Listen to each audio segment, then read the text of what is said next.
Cinema అయిన మహా నేను మిస్టర్ బి నా మాట సూటిగా ఉంటుంది, మ్యాటర్ క్లియర్గా ఉంటుంది. మీరు చూస్తున్నారు mister B channel. Welcome to Monday test. Monday test అంటే మనందరికీ ఓ ఐడియా ఉంది. వీకెండ్లో రిలీజ్ అయిన సినిమా భవితవ్యం ఏమిటి అనేది ఆల్మోస్ట్ ఫస్ట్ వీక్ డే రోజున డిసైడ్ అయిపోతుంది. జనరల్గా వీక్ డే స్టార్టింగ్ అంటే మండేతోనే మొదలవుతుంది. కాబట్టి ప్రతి సినిమాకి తొలి మండే అనేది ఓ టెస్ట్ లాంటిదే. ఆ టెస్ట్లో పాస్ అయిన సినిమా సక్సెస్ అయినట్టు, ఫెయిల్ అయితే ఫెయిల్ అయినట్టే. ఈ వారం మండే టెస్ట్లో పార్టిసిపేట్ చేసిన మూవీస్ నాని నిన్ను కోరి 2/6. నాని నిన్ను కోరి సినిమాపై రిలీజ్ ముందు పెద్ద బజ్ వినిపించలేదు.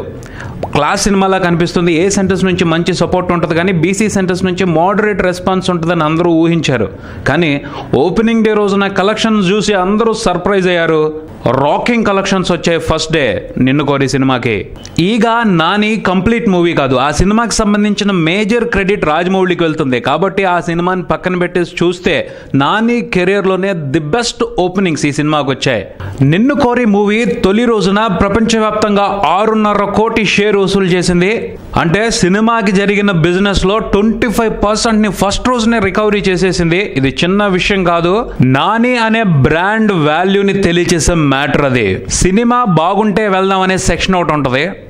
ఓ పేరు కనిపిస్తే చాలు బాగుంది బాగోలేదు నెక్స్ట్ సంగతి ముందర సినిమా చూసేద్దాం అనుకునే సెక్షన్ వేరే ఉంటుంది. ముఖ్యంగా టాప్ లీగ్ హీరోస్కి ఇలాంటి ఫాలోయింగ్ ఉంటుంది.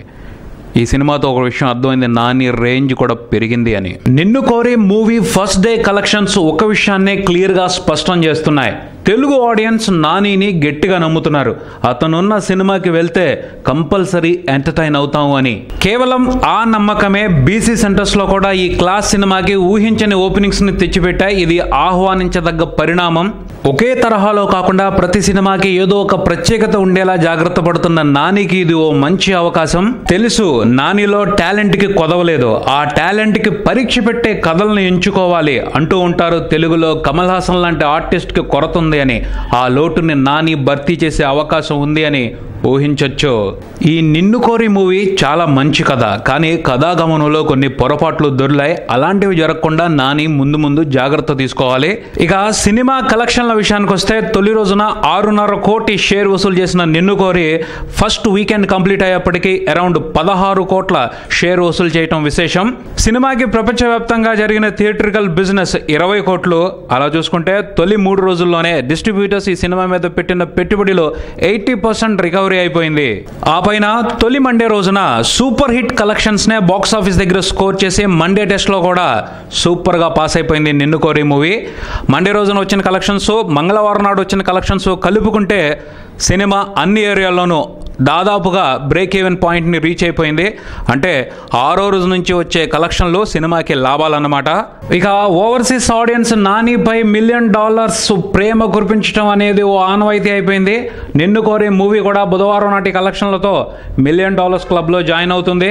ఇప్పటికీ ప్రపంచవ్యాప్తంగా 20.50 కోట్ల షేర్ వసూలు చేసిన నిన్ను కోరి మూవీ ఫుల్ రన్ మీద 30 కోట్ల మార్క్ని టచ్ చేసే అవకాశం ఉందని ట్రేడ్ ఎక్స్పెక్ట్ చేస్తుంది. ఆ నెంబర్ని ఈ మూవీ ఎంత తొందరగా టచ్ చేస్తుంది అనేది ఈ వారం రిలీజ్ అవుతున్న సినిమాల రిజల్ట్ని బట్టి ఆధారపడి ఉంటుంది. చూద్దాం ఏం జరుగుతుందో. 2/6 మూవీ విషయానికి వస్తే చాలా మంచి కథ. సినిమా కూడా మరీ వరస్ట్ ఏమీ కాదు, సరదాగా ఒకసారి చూడొచ్చు, బాగానే ఉంటుంది. కానీ బ్యాడ్ లక్, పబ్లిసిటీ సరిగ్గా జరగలేదు. నోటెడ్ ఆర్టిస్టులు లేకపోవడం మూలంగా జనాలు దృష్టి పెట్టలేదు సినిమా మీద. వీకెండ్లో కూడా సరిగా కలెక్షన్ లేవు. మండే టెస్ట్లో కూడా ఈ సినిమా ఫెయిల్ అయింది. పోతే ఇంకో విషయం, బాహుబలి తర్వాత తెలుగు సినిమా మార్కెట్ బాగా ఎక్స్పాండ్ అయింది. బాలీవుడ్ సినిమాల కలెక్షన్లు చూసి బాలీవుడ్ షాక్ మీద షాక్ తింటుంది. ఓ బాలీవుడ్ సినిమా 7-8 రాష్ట్రాల్లో రిలీజ్ అవుద్ది, ఓ తెలుగు సినిమా 2 రాష్ట్రాల్లో రిలీజ్ అవుతుంది. అలాంటిది బాలీవుడ్ సినిమాలకి ఈక్వల్ గా తెలుగు సినిమాలు కలెక్షన్లు సాధిస్తున్నాయి. అర్థం చేసుకోవచ్చు తెలుగు సినిమాలకి ఎలాంటి అడ్వాంటేజ్ ఉందో మార్కెట్లో. ఈ అవకాశాన్ని తెలుగు ఫిల్మ్ మేకర్స్ ఉపయోగించుకోవాలి. ఉపయోగించుకోవటం అంటే క్యాష్ చేసుకుని దాచుకోవటం కాదు. అలా చేస్తే టీవీల్ని వదిలిపెట్టి థియేటర్లకు వస్తున్న జనాలు మళ్ళీ టీవీలకు అతుక్కుపోతారు. ఈ మధ్య ఓ ప్రముఖ సినిమా అనలిస్ట్ రాసిన ఓ ఆర్టికల్ చూశాను. ఆయన ఏమన్నారంటే తెలుగు ఫిల్మ్ మేకర్స్ ఎక్కువగా హైప్ పెంచుకుని త్వరగా క్యాష్ చేసుకోవడానికి ట్రిక్కులు కనిపెట్టారు. కానీ ధైర్యానికి, ప్రయత్నానికి, కష్టానికి ఎన్నో ఇంతల ఫలితం ఉంటుంది, బోళ్ళంత కీర్తి వస్తుందని ఆలోచించడం లేదు. కనీసం అటువైపు చూసేవాళ్లే తక్కువైపోయారు అని అన్నారు. అలాగే ఎక్కువగా ప్రయోగాలన్నీ కూడా 5 కోట్ల లోపు బడ్జెట్లోనే జరుగుతున్నాయి. మీడియం రేంజ్ సినిమాలు ఎంటర్టైన్మెంట్ మీద, టాప్ రేంజ్ సినిమాలు కమర్షియల్ ఎలిమెంట్స్ మీద ఆధారపడి లాగించేస్తున్నాయి బండిని. ఈ పరిస్థితుల్లో మార్పు రావాలి అని రాసుకొచ్చారు. అది 100% నిజం. మార్కెట్ ఉంది కదా అని కొల్లగొట్టుకోవడం కాదు, దాన్ని ఇంకా ఇంకా పెంచుకోవాలి. అలా పెంచుకుంటే దాని వలన బోళ్ళంత మందికి ఉపాధి కలుగుతుంది. ఎప్పుడు కూడా డబ్బులు వస్తానే ఉంటాయి. ఉన్నంత వరకు దోచుకుని కూర్చుంటే అయిపోయిన తర్వాత ఏం చేస్తాం? సో బాహుబలి వల్ల తెలుగు ఫిల్మ్ ఇండస్ట్రీ కలిగిన ప్రయోజనాన్ని పరిమిత కాలం వరకే కాకుండా పర్మనెంట్ గా ఉండిపోయేట్టు తెలుగు ఫిల్మ్ మేకర్స్ నడుం బిగించాలి. ఇది ఈ వారం మండే టెస్ట్. నెక్స్ట్ వీక్ మరో మండే టెస్ట్ తో కలుస్తాను. ఈ వీడియో మీకు నచ్చితే లైక్ చేయండి, మీ ఫ్రెండ్స్ తో షేర్ చేసుకోండి, మీ అభిప్రాయాన్ని కామెంట్ చేయండి, ఈ ఛానల్ని సబ్స్క్రైబ్ చేయండి. నేను mister B. Keep watching mister B channel. Thank you.